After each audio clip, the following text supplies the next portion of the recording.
lo que se considera Estado, de sus elementos esenciales y también de la forma como los estados son reconocidos en la comunidad internacional o son reconocidos en el ámbito internacional por todos los estados como sujetos de derecho, como sujetos de obligaciones. Sí me oyen, ¿verdad? Sí, licenciado. Sí, se le escucha. Muchas gracias. Vamos a ver acá. Es que continuamos admitiendo. Van llegando poco a poco.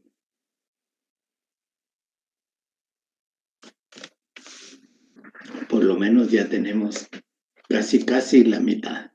Un poquito más de la mitad.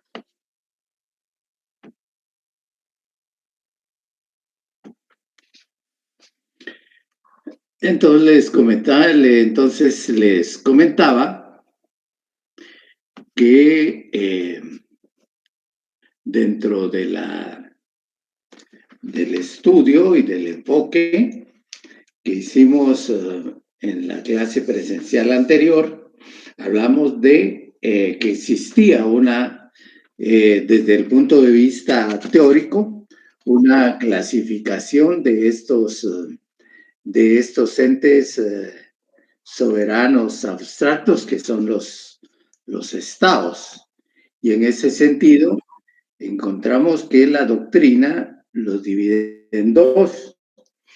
Uno, como sujetos de derecho, sujetos de obligaciones, sujetos capaces, independientes, con soberanía propia, que es lo que les da la caracterización para ser independientes, tanto dentro como fuera, ejercen su propia soberanía, es decir, ejercen soberanía interna, a lo interno, al interior del Estado, y ejercen una soberanía exterior a través de la cual expresan la voluntad del Estado. Y decíamos que la soberanía es el principio fundamental que gira alrededor de los estados independientes, que son sobre todo reconocidos y admitidos por la comunidad internacional. Algunos suelen decir por el concierto de las naciones, pero en definitiva hablamos de la comunidad internacional, hablamos de todos esos sujetos, tanto de estados como de organizaciones intergubernamentales y organizaciones no gubernamentales a las que se les ha reconocido capacidad, personalidad jurídica para poder actuar dentro de ese ámbito importante del derecho. Hay una clasificación que el doctor toma de algunos otros también autores especialistas en el derecho internacional, en el cual indica que estos sujetos independientes pueden ser singulares, es decir, únicos, independientes, simples o unitarios. Es decir, un solo estado. Guatemala es un estado simple, es un estado unitario porque tiene bien delimitado todo su territorio y al interior del mismo también un ordenamiento jurídico, una jurisdicción, ejerce órganos estatales que ejercen soberanía tanto interna como externa. Y estados compuestos, dice él. Acá la soberanía es ejercida no solo por uno, sino que por varias autoridades políticas de los estados. Luego nos hace referencia a otro grupo que es la Confederación, la Federación y la Federación de Estados. Es decir, la Confederación, un grupo de federaciones de Estado, podríamos decir, dentro de los cuales los estados mantienen su propia soberanía hacia adentro y hacia afuera, hacia el exterior, tendrán alguna autoridad unificada para ejercer la soberanía. Luego tenemos lo que son las federaciones o los estados federados, que los estados conservan para sí, a través de sus diferentes gobernadores, la autoridad, la jurisdicción y el manejo administrativo de esos estados, pero hacia el exterior son las autoridades federales los que manejan la propia soberanía. Es decir, se manejan a través de... Son estados federados que tienen su propia identidad, sus propias autoridades, sus propias también reglas y normas para regirse, pero también aceptan y absorben una legislación, podríamos decir, a nivel federal, y son las autoridades federales las que van a ejercer la política exterior, van a diseñar, van a crear el diseño y el manejo de todas las relaciones de carácter internacional.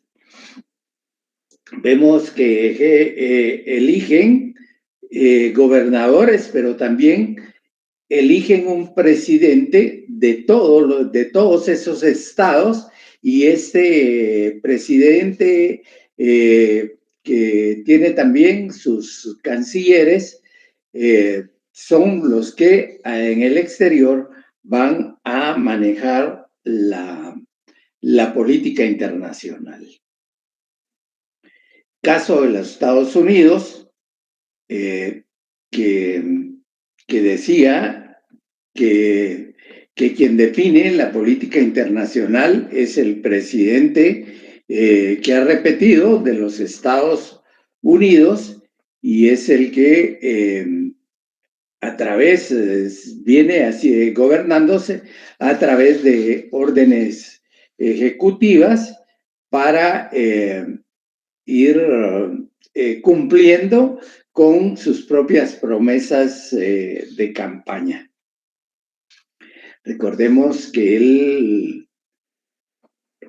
le decía al primer ministro de Canadá, le decía gobernador, porque dentro de sus proyectos estaba que Canadá hiciera parte del gobierno federal, y por eso le decía, usted es un gobernador, no es un ministro con las calidades de un gobernante, de un sujeto de orden internacional. Entonces aquí tenemos las federaciones que se manejan desde ese punto de vista. tenemos una unión personal, por eso es unión personal, porque el trono de los países pertenece a un soberano, a una sola persona, a la que se le denomina rey, o, o es el que tiene toda la autoridad que emana de la divinidad, que es la que lo ha colocado o le ha otorgado ese título para presidir y gobernar a sus súbditos dentro de esa comarca. Lo otro es la unión real. Sí, esta se da cuando, además de tener el mismo soberano, unifican su organización política y solamente tienen una personalidad reconocida. Varios territorios, un solo soberano. Luego tenemos lo que son los estados dependientes. Dice que ya la mayoría de estos estados, pues básicamente o esa figura como estado independiente se mantendrá con algunas limitaciones o se mantiene de manera muy ínfima practicada. Y dentro de estos están los estados vasallos, que era el estado colonial el que ejercía la soberanía exterior y el estado vasallo conservaba a nivel interno la soberanía interna para gobernar a sus propios ciudadanos. Luego tenemos otra figura. La primera es la de los vasallos, luego hay otra figura que es la de los protectorados, cuyo, dice el doctor, su nombre lo indica, es protección. Los protectorados son estados que vienen a ser protegidos por un ente colonial, generalmente por una por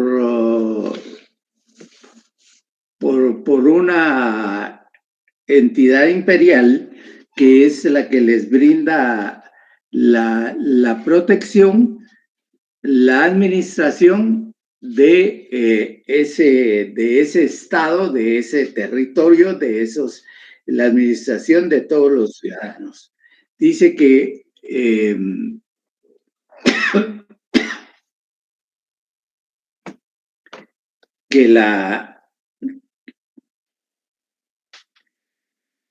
la protección se da porque existían al amparo o bajo el amparo, el paraguas de protección de los estados considerados más fuertes, que eran los que también se aprovechaban de todas las riquezas que aparecían dentro o que existían dentro de los territorios protegidos.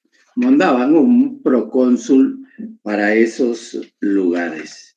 Dice que la soberanía la ejercía el Estado protector y la soberanía exterior y la soberanía interna, pues la ejercía el Estado protegido, pero sujeto a la supervisión de un gobernador. Es decir, el Estado colonial mandaba o nombraba un gobernador que se encargaba de la vigilancia y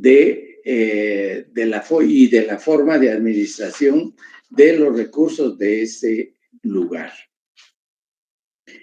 Entonces tenemos vasallos, tenemos protectorados que se produjeron en momentos y épocas determinadas, Luego tenemos lo que son los mandatos.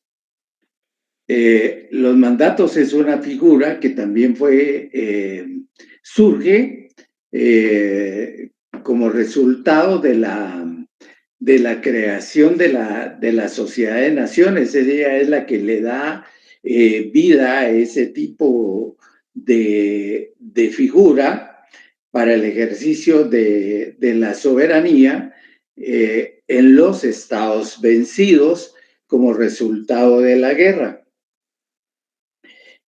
Se confiaba a la autoridad de los vencedores, quienes ejercían, en ello dice, la soberanía interior y la soberanía exterior. Esta figura, pues básicamente fue desapareciendo, dejó de ser funcional, toda vez que no respondía realmente a los fines para los cuales se había creado como resultado del quehacer de esta misma Sociedad de Naciones, que buscaba también un equilibrio, que buscaba una paz, el mantenimiento de la paz y de la cooperación de los diferentes estados.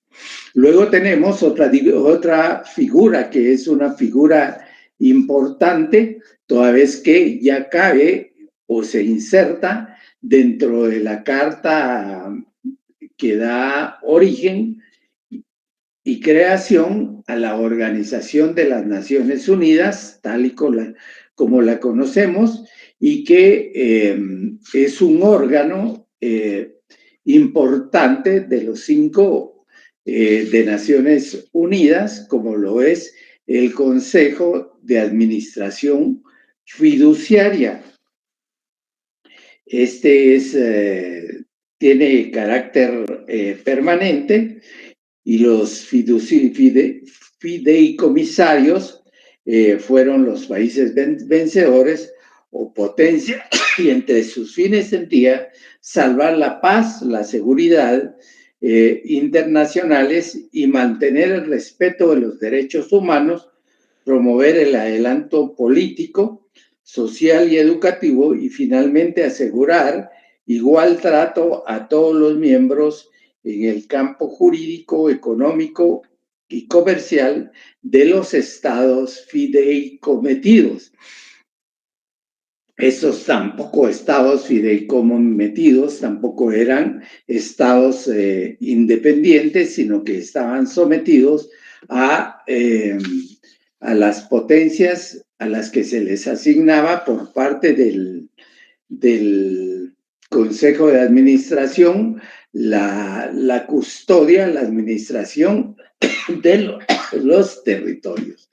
Entonces hablamos que ahí todavía se mantenía cierto coloniaje, aun y cuando se llevó a cabo en un momento dado un proceso de descolonización a partir de la Carta de Naciones Unidas. Eso es entonces, en términos muy, pero muy generales, cómo se enfoca esa clasificación de los estados en estados dependientes, que los agrupa sobre la base y el ejercicio de la propia soberanía interna y externa, y el otro grupo, que es el grupo de los estados dependientes, que a lo largo de la historia y en el decurso del aparecimiento de los mismos vienen teniendo diferentes denominaciones, pero estos no realizan el ejercicio de soberanía.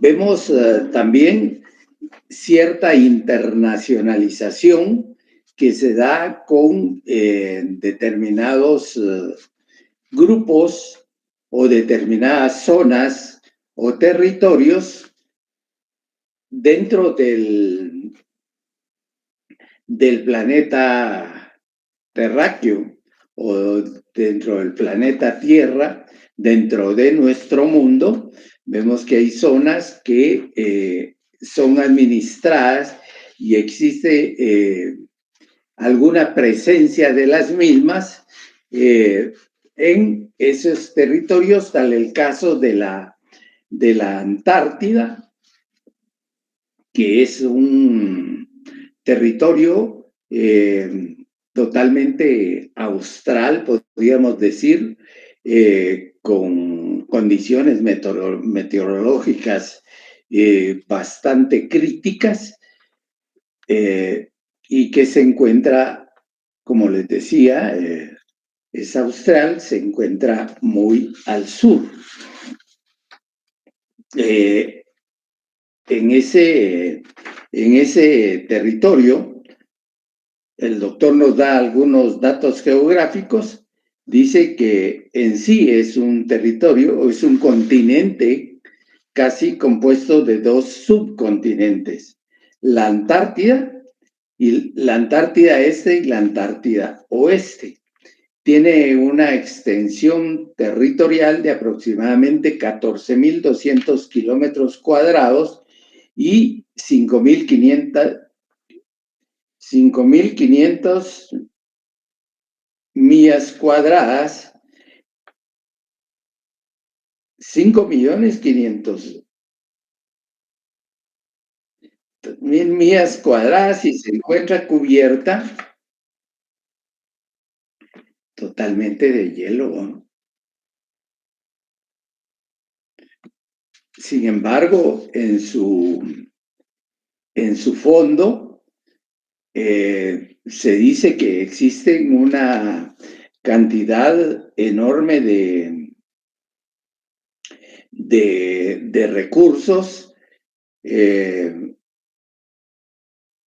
no renovables, de recursos minerales estratégicos muy importantes, y por eso la presencia de algunos países europeos, de países como los Estados Unidos, de países como en la actualidad hablamos de la Federación Rusa, que hacen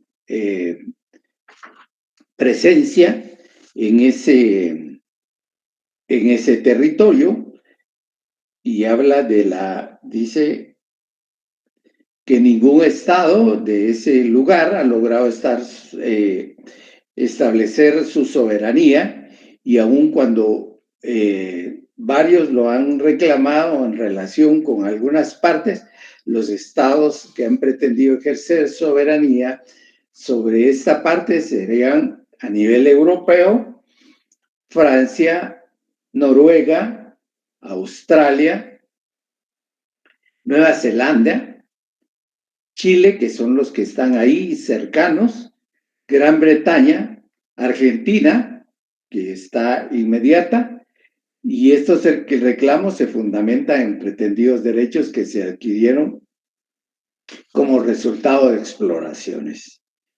Se firma un tratado internacional de geofísica en el año 1950, en los años 57 y 58, y la Antártida fue decisiva para esas investigaciones.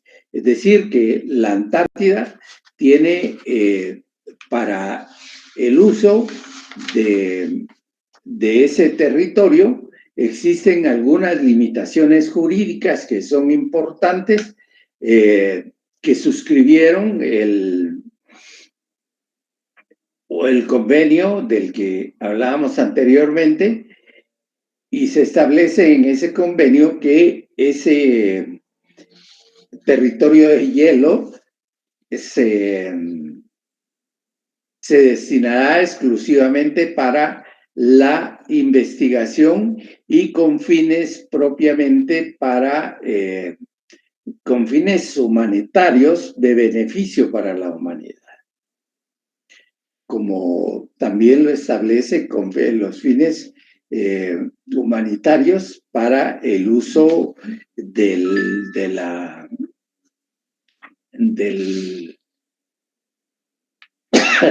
del espacio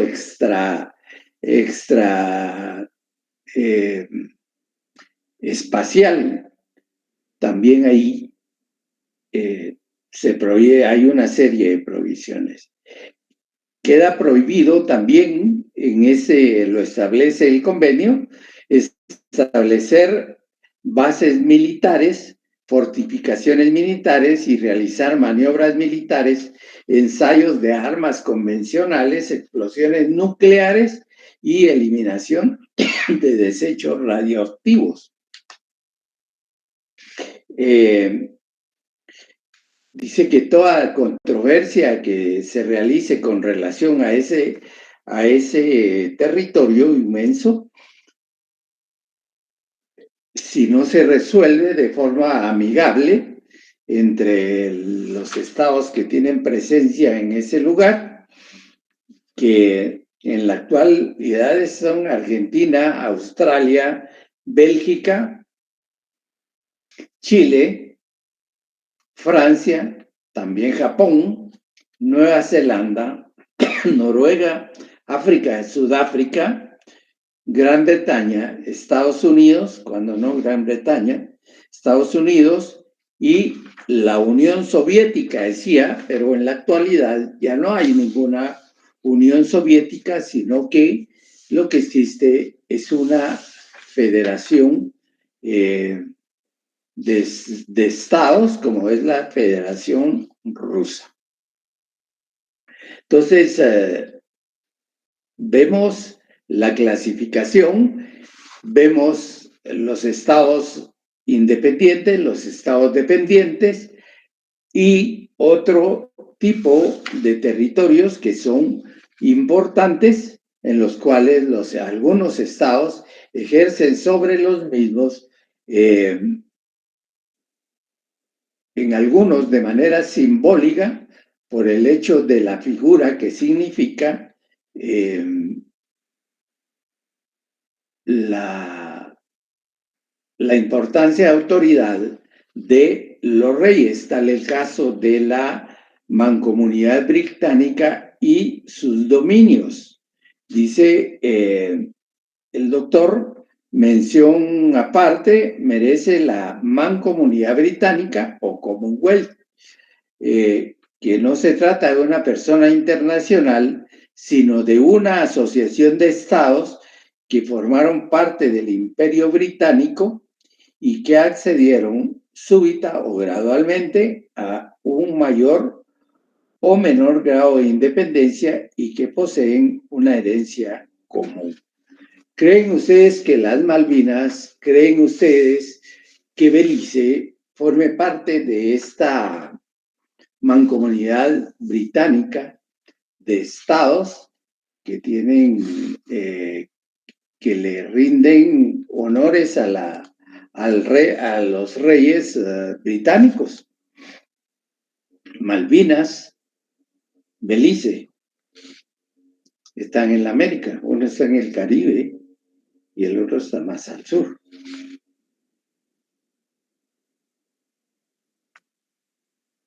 Les pregunto, ¿están ahí o ya se durmieron? Creo que sí son parte, licenciado. ¿Ah? ¿Por qué decimos que son parte? Muchas gracias por contestar.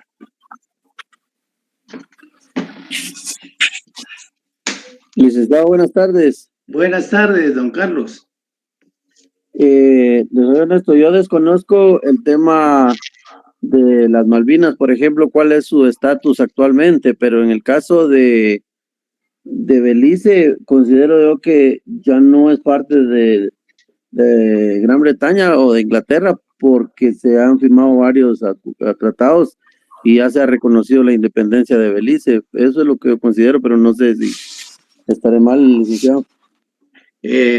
Sí, efectivamente tienes razón en cuanto a que en su momento alcanzaron la independencia, como es el caso de Belice. No obstante, a diferencia de las Malvinas, que siguen teniendo presencia en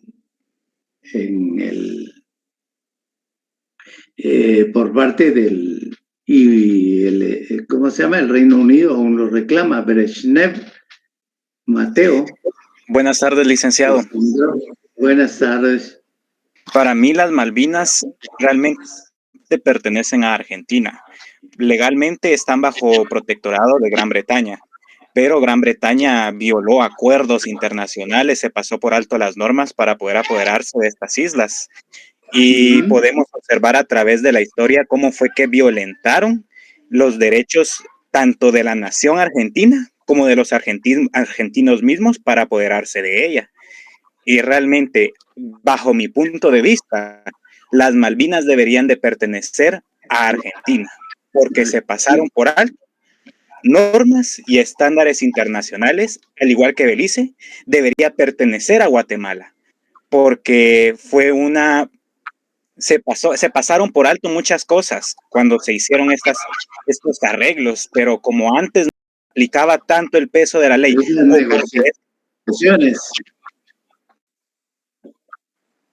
o porque es Gran Bretaña, pues le permitían todo. Las Malvinas, sí, no, es una potencia fuerte y es una potencia bélica, ¿va? Aun y cuando negociaron con los Estados Unidos que ya no fueran apropiándose de territorios del Mar Caribe, ellos aún bajo subterfugios realizaron también en contubernio con la presencia de las autoridades ya de una Guatemala independiente, la concesión de territorio beliceño. Pero en tanto y en cuanto, mejor voy a guardarlo y le voy a dar la palabra a José Rodolfo Flores Cepeda y luego les voy a explicar de qué se trata esa mancomunidad británica. José Rodolfo. Gracias, licenciado. Sí, gracias. Yo para comentar un poco de Belice, que también es... ¿se escucha bien? Disculpe. ¿O no se logra escuchar? Sí, muy bien, fuerte y claro.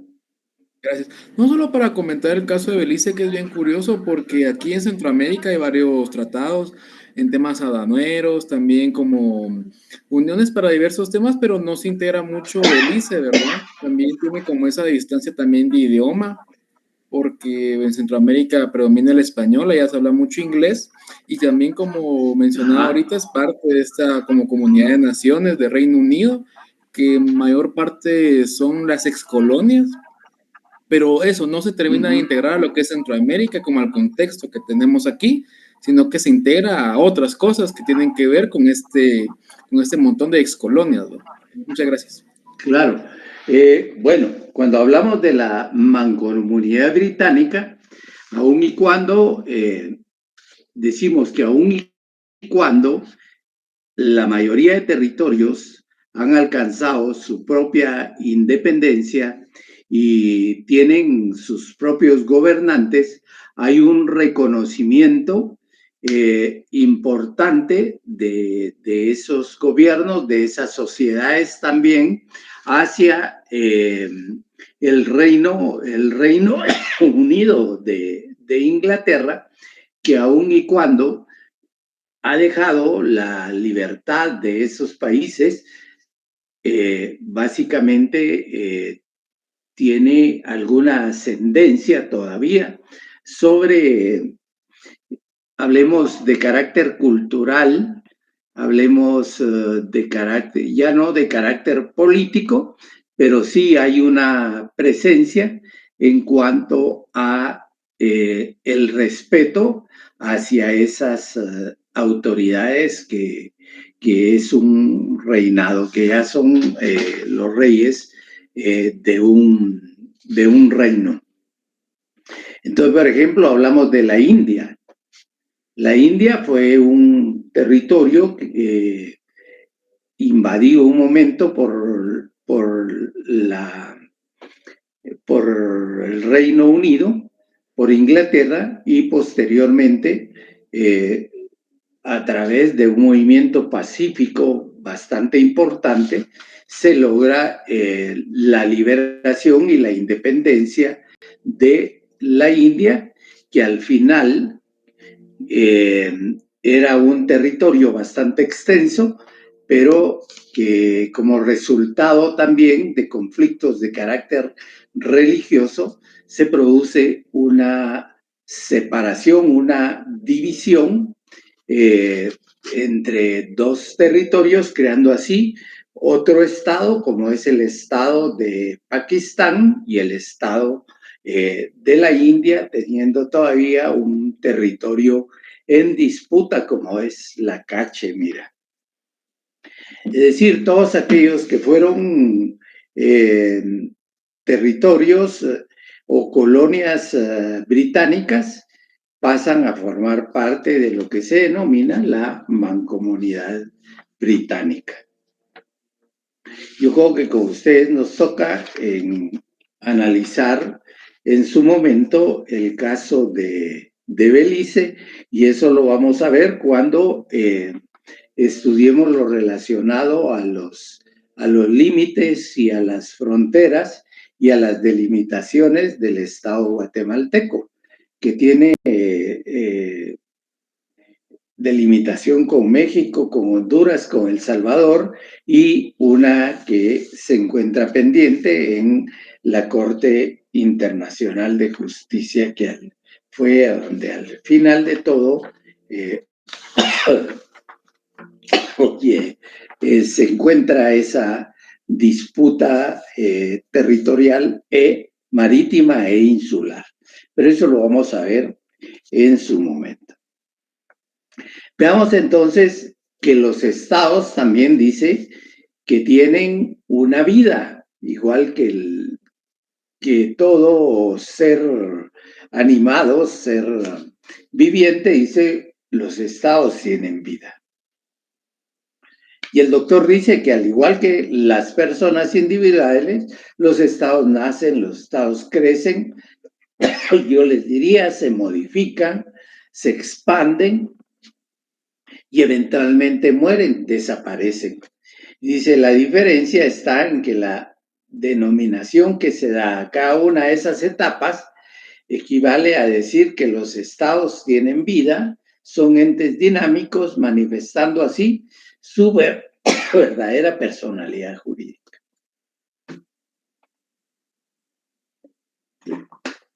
Perdón. Entonces hablemos del nacimiento del de los estados.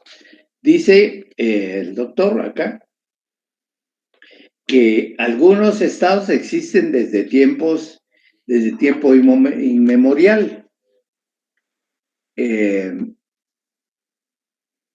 Hablemos ya de la aparición de los estados allá por el año de 1648 con el surgimiento de la paz de Westfalia.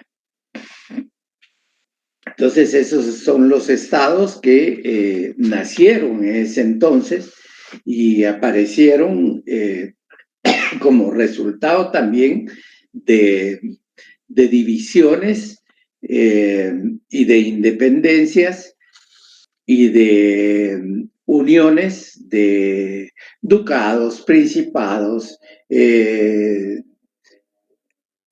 ¿cómo se les llama a los que tienen también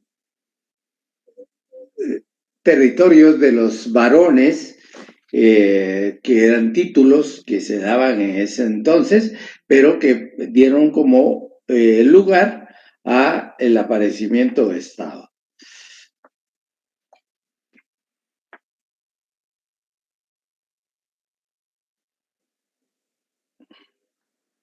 Dice que también nacen estados por emancipación, como fue el caso de los estados americanos.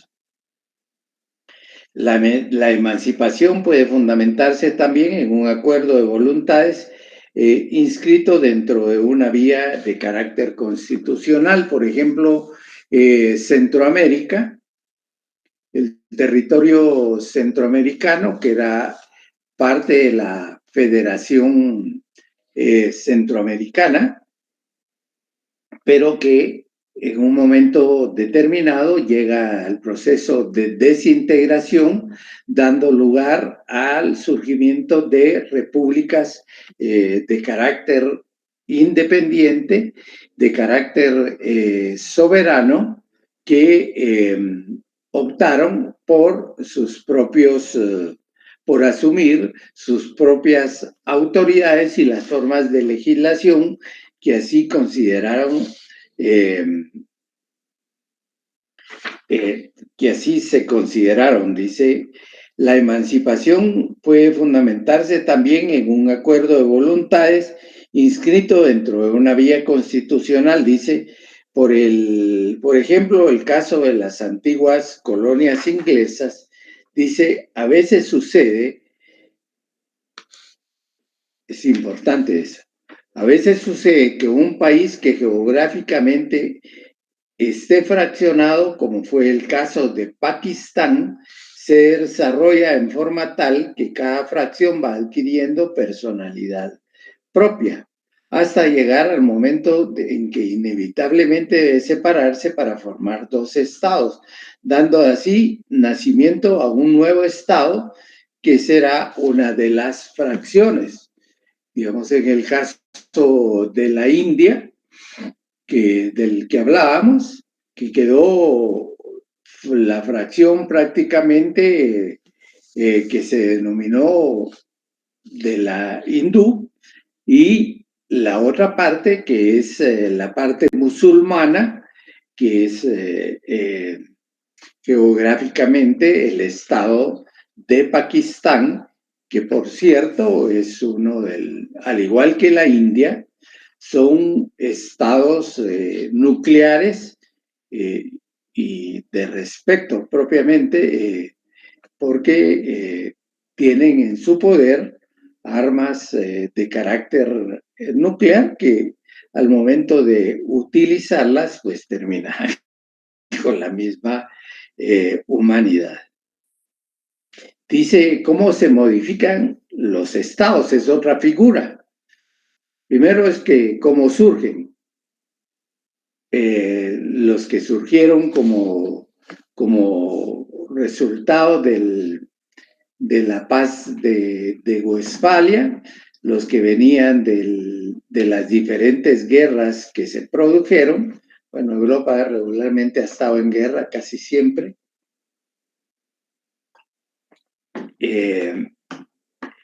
Pero también tenemos aquellos que se produjeron por emancipación, por independencia de los mismos estados y surgieron a la vida jurídica. Hablemos también de esos otros que aparecieron, otros estados que fueron reconocidos por esa comunidad internacional y que surgieron a la vida jurídica como producto de la desintegración. Hablamos de la Unión Soviética, y parte de ellos son algunos países del este que fueron resultado de una desmembración de territorios que dieron lugar a nuevos estados, como el caso de Bosnia, Herzegovina, como el caso de Kosovo, y así algunos, Albania, y así algunos otros. ¿Cómo se modifican estos estados? Pueden también sufrir modificaciones, dice, que dichas modificaciones a veces afectan su personalidad internacional total, transformando su estatuto jurídico. Dice, por ejemplo, en la Unión Real, ahí hablamos ya de títulos, de tronos y de ciertos niveles de poder derivado de esos títulos. Dice, dice, o bien perdiendo parcialmente su independencia, como el caso de la formación de federaciones, no afectan su personalidad internacional, pero produce en su interior cambios sustantivos. Hay extinción de los estados, dice, por fusión de los mismos, por ejemplo, el Estado Libre del Congo con Bélgica, una fusión ahí, la anexión de un estado por otro, por ejemplo, Corea, Japón, 1910, generalmente dice por fraccionamiento de un estado en varios estados, tal fue el caso de Centroamérica, el que hablábamos. También el caso de la Unión de Repúblicas Soviéticas, que dio lugar a nuevos estados. Aquí hablamos de lejano Oriente. Dice Armenia, Azerbaiyán, Bielorrusia, Estonia, Letonia, Georgia, Kazajstán, Kirguistán, Letonia, Lituania, Moldavia, todos los que están cercanos a la Federación Rusa. Turkmenistán, está Ucrania también, Uzbekistán y Rusia. Diversidad de estados que anteriormente estaban aglutinados en la Unión de Repúblicas Socialistas Soviéticas, pero al momento de desintegrarse, la Unión Soviética dio lugar a que muchos de esos estados proclamaran su independencia y se erigieran en estados soberanos como tales. Sucesión de estados, dice, se produce cuando una persona internacional ocupa el lugar de otra persona internacional a causa de ciertos cambios en las condiciones de esa última. Se puede dar de dos formas: sucesión universal,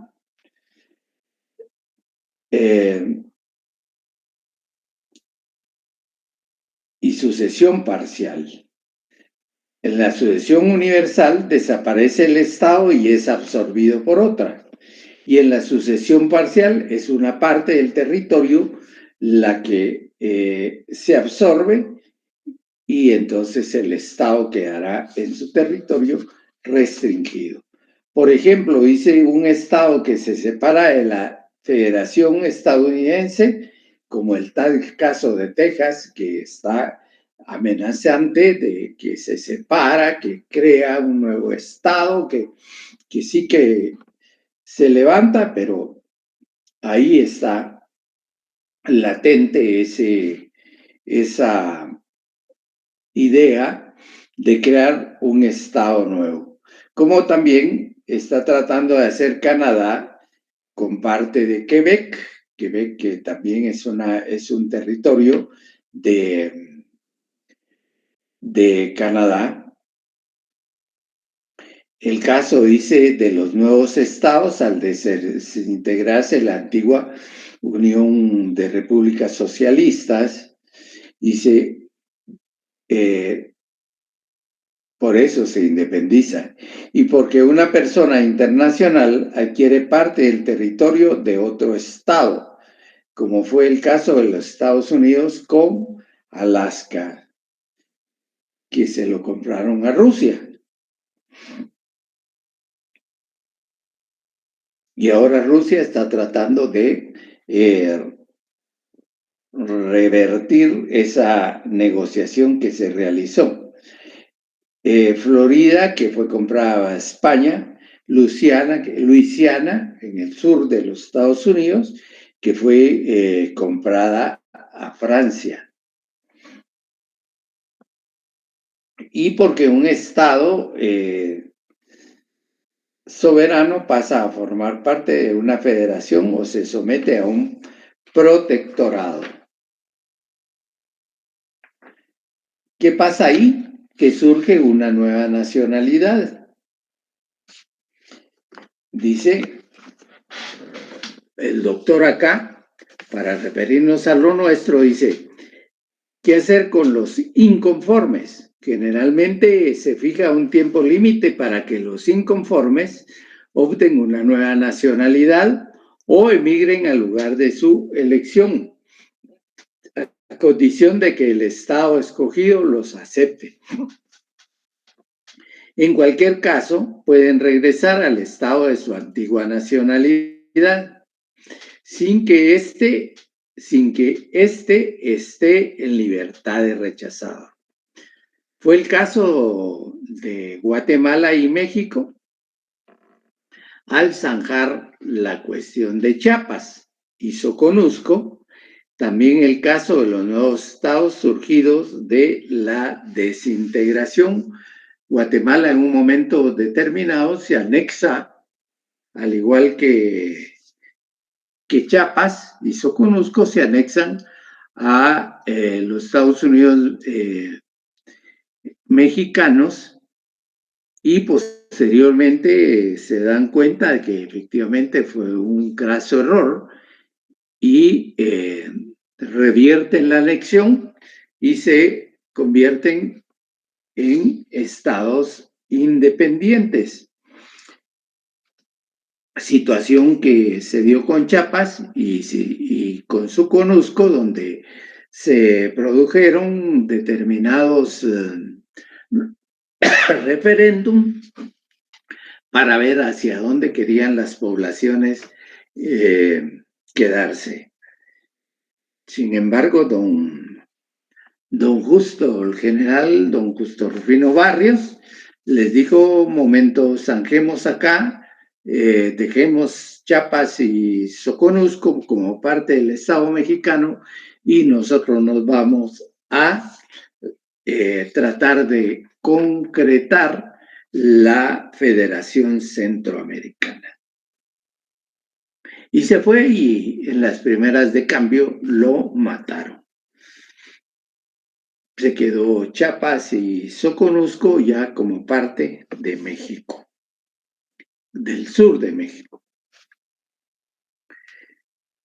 Y los ciudadanos de esos territorios entonces adquirieron ya no la nacionalidad guatemalteca como algunos en el referéndum habían optado por anexarse a Guatemala. Sin embargo, al producirse esa renuncia y pasar esos territorios a México, ellos adquieren a fuerza la nacionalidad mexicana. Veamos qué pasa con los tratados que celebran en su momento, que se han celebrado o que fueron celebrados en su momento por aquellos territorios y aquellos estados que se desintegraron y que desaparecieron y que habían suscrito determinados territorios. Dice el doctor, ¿qué sucede con los tratados?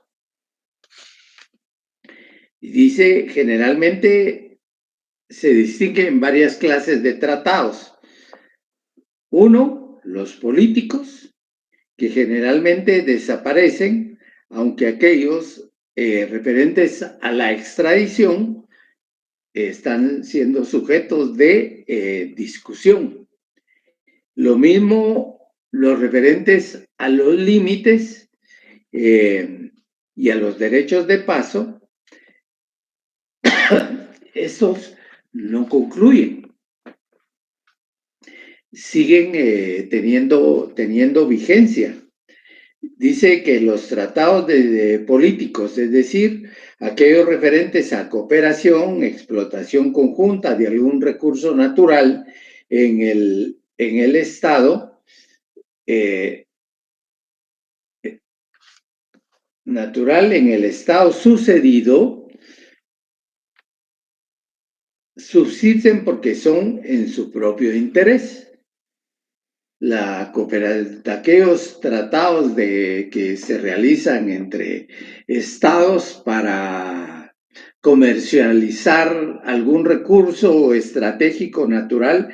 Pensemos en gas natural. Esos definitivamente se quedan porque van en beneficio de los estados sucedidos.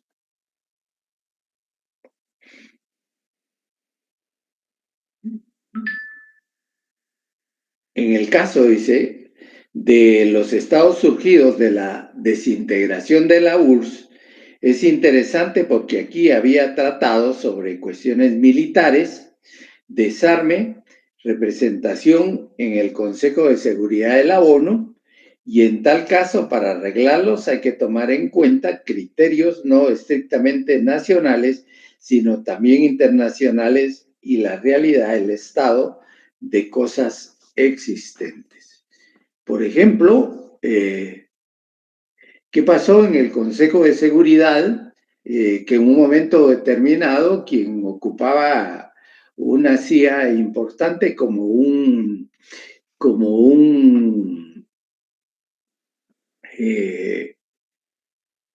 estado o un conjunto de estados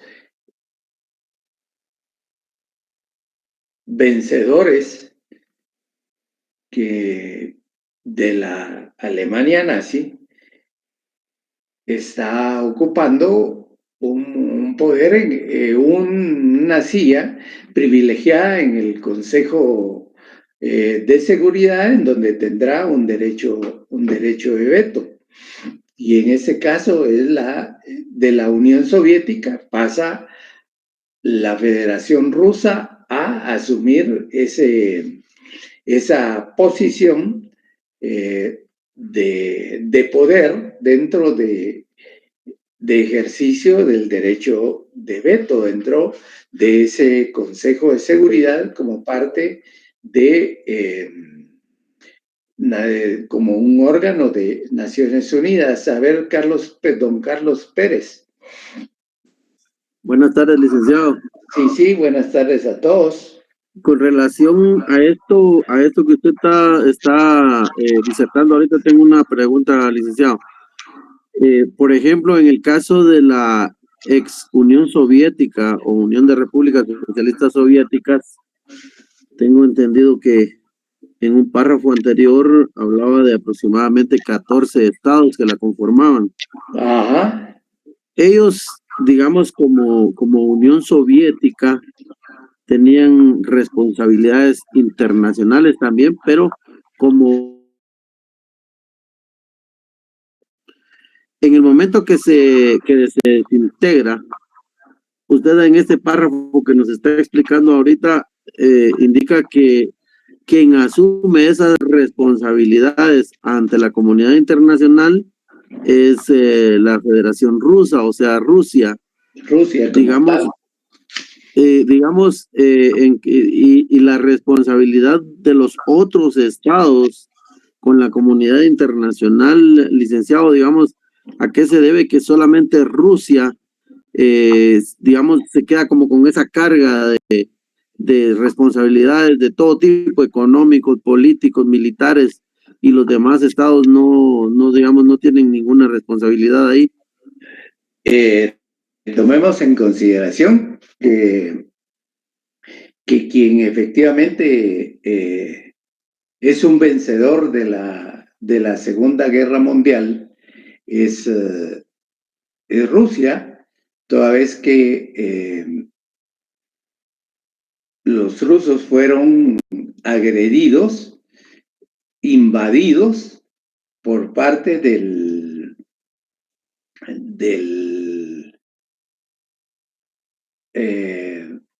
los nazis, del partido nazi, ¿no?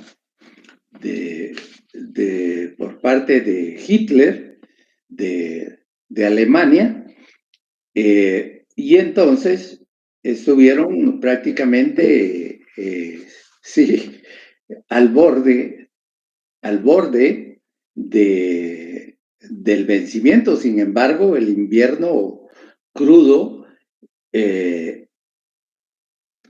le permitió a los soviéticos, a los rusos, porque llegaron casi a las fronteras de Moscú y lograron repeler, rechazar y rechazar y rechazar hasta que doblegaron al ejército alemán y llegaron al corazón propio de Berlín. Por eso es que Berlín queda como una parte de la Europa del Este y quien en efecto es el que sufre la mayor agresión es Rusia como tal, son los estados rusos que conforman en la actualidad también la Federación Rusa, y entonces como resultado de eso es a Rusia a la que le corresponde jugar ese rol, ¿no? Ese rol importante y asumir una posición en el Consejo de Seguridad como Estado vencedor. Ok, gracias, licenciado. Gracias por la respuesta. La Gran Guerra Patria, sí, en el 9 de mayo de cada año ellos celebran su desfile para conmemorar la victoria la victoria en contra del nazismo, en contra del fascismo y todas esas formas de afección a la humanidad. La deuda pública es otro asunto. A ver, le voy a preguntar a Gabriel. ¿Está Gabriel Obrego por ahí? Tontón. ¿Quién es?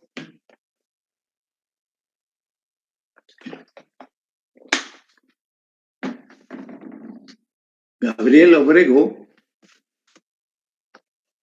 se le busca. Entonces platiquemos con Alma Lorena Castro Gámez. ¿Tampoco está? Buenas tardes, licenciado. Muy buena tarde. Quiero cerrar este punto de los tratados. Los tratados que ahorita usted mencionó, No. Los tratados como convenciones que se celebraron algunos estados colonizadores, perdón, que le dieron independencia a otros territorios que surgieron como estados nuevos.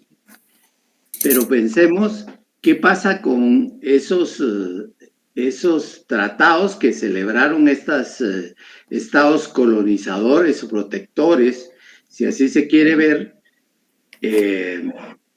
con respecto al nuevo estado que surge, porque en la página 99 tiene su libro. En la página 99 hace referencia a los tratados.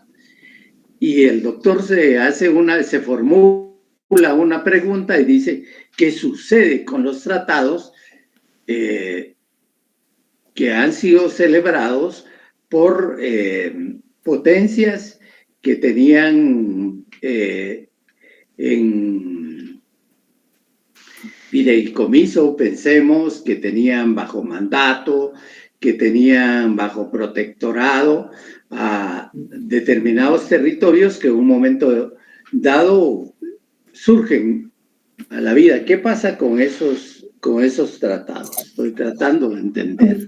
Surgen a la vida porque, o sea que no tenían independencia, me imagino yo.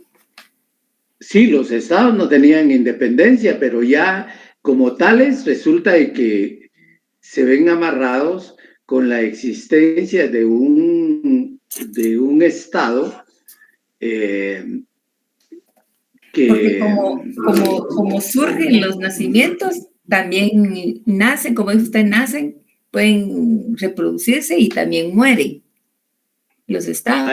eso es la vida de los estados, se Ajá. modifican, por eso esta es una de esas formas que surgen a la vida como estados nuevos, Ajá. pero que sin embargo los estados anteriores celebraron eh, tratados. ¿Qué pasa con los tratados que celebraron esos estados dominantes, podríamos decir? Y que asumían, yo diría que somos como que trataban los distintos varios en políticas. Sí, los tratados políticos dice que Y generalmente como desaparecen. desaparece, y los Eh, sujetos se diseñan y reflexionan como tener límites, ¿va? Del derecho O sea que de el nuevo estado en materia política lo que hace es que dice, bueno, me conviene o no me conviene. Si no me conviene, sencillamente yo denuncio y no tomo en cuenta este tratado, no lo asumo, no lo absorbo y lo denuncio. Pero los tratados que se refieren a los límites que se establecieron entre un Estado y otro, esos permanecen. Y aquellos tratados también que se refieren a cooperaciones entre uno y otro Estado, esos también, por razones de interés para el propio Estado, permanecen. sí, O sea que los tratados políticos desaparecerán si así lo considera el Estado. ajá. Y aquellos tratados de límites, eso sí, permanecen vigentes porque se refiere a la delimitación de un territorio, al igual que aquellos tratados de,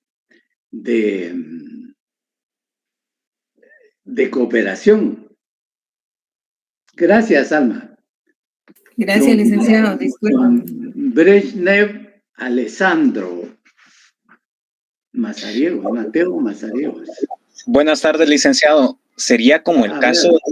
Sería como el caso de Cataluña y España, que Cataluña desea independizarse, pero España no permite que esto suceda y por eso ante las instancias internacionales ha denunciado esto para que Cataluña no obtenga su independencia. No aplicaría en este caso.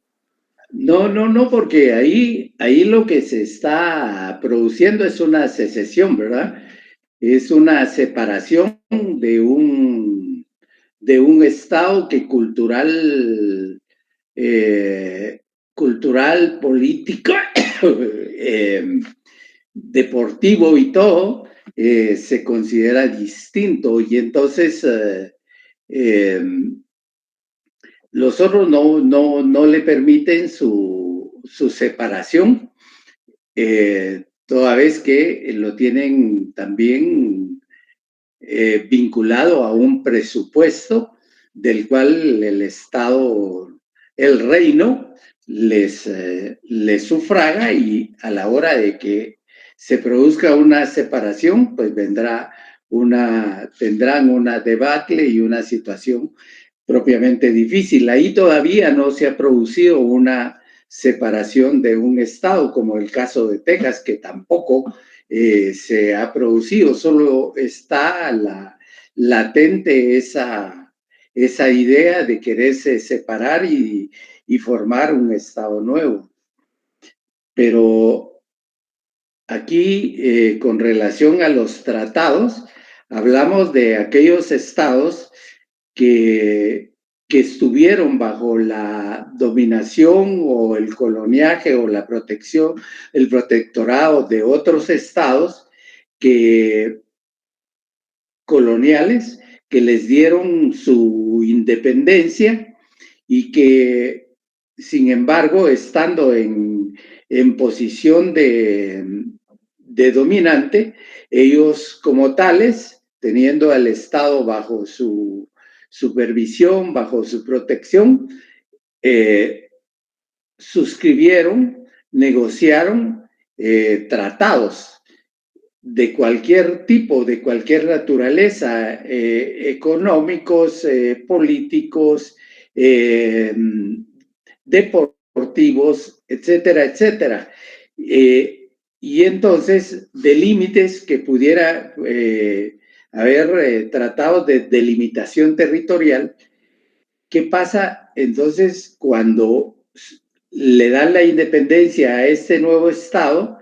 ¿Qué pasa? Dice el doctor, ¿qué sucede con los tratados que celebró esa entidad dominante y este Estado como tal o los asume o los denuncia o imperativamente tiene que cumplirlos, como el caso de los tratados de límites que aquí se celebran y se deben de observar?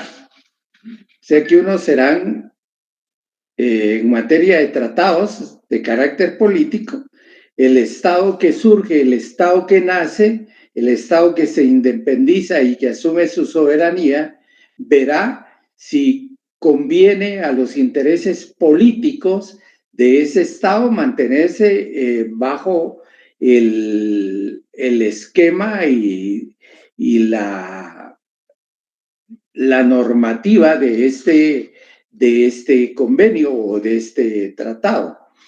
En tanto que lo que se refiere a los límites, eso sí, definitivamente tiene que observarlos. Entonces ahí no encontramos ninguna situación en cuanto a, como decía, en España, con relación a Cataluña, que es otra, ¿cómo le denominan ellos? Otra especie de territorio con una cultura bien definida. No sé si quedó claro ahí. Sí, licenciado, muchas gracias. Bueno, para servirles entonces, solo nos queda la deuda pública. ¿Qué va a pasar con la deuda pública que ha absorbido el Estado colonial, que tiene el Estado colonial con relación al Estado nuevo? Dice, deben aplicarse los principios consuetudinarios de equidad y justicia. Dice, mitad, paguemos y ya. Dice, generalmente se va a la fuente de la deuda. Si esta se incurrió por causas de guerra, desaparece para el Estado que se separa, ya que se considera que las deudas públicas por esa causa benefician más al Estado madre. Si la deuda pública contraída para horas de beneficio común, por ejemplo, construcción de carreteras, construcción de edificios, hidroeléctricas, investigación, etcétera, la deuda se divide a prorrata. Cada uno paga en la medida en que se ha visto beneficiado. Eso es con relación a la deuda pública que se ha adquirido para el desarrollo, para las inversiones o para la guerra. En el caso de la guerra, entonces la deberá pagar el Estado que se beneficia con relación a esos dividendos que ha utilizado. Bueno, los voy a dejar acá. Ya son las 15:39. Ustedes entrarán a una siguiente clase y entonces los veo primero Dios, el día viernes. Que tengan una excelente y maravillosa tarde. Cuídense mucho. Gracias, licenciado. Feliz tarde. Adiós. Feliz tarde, licenciado. Ok. Te cuida mucho. Feliz tarde, licenciado. Feliz tarde.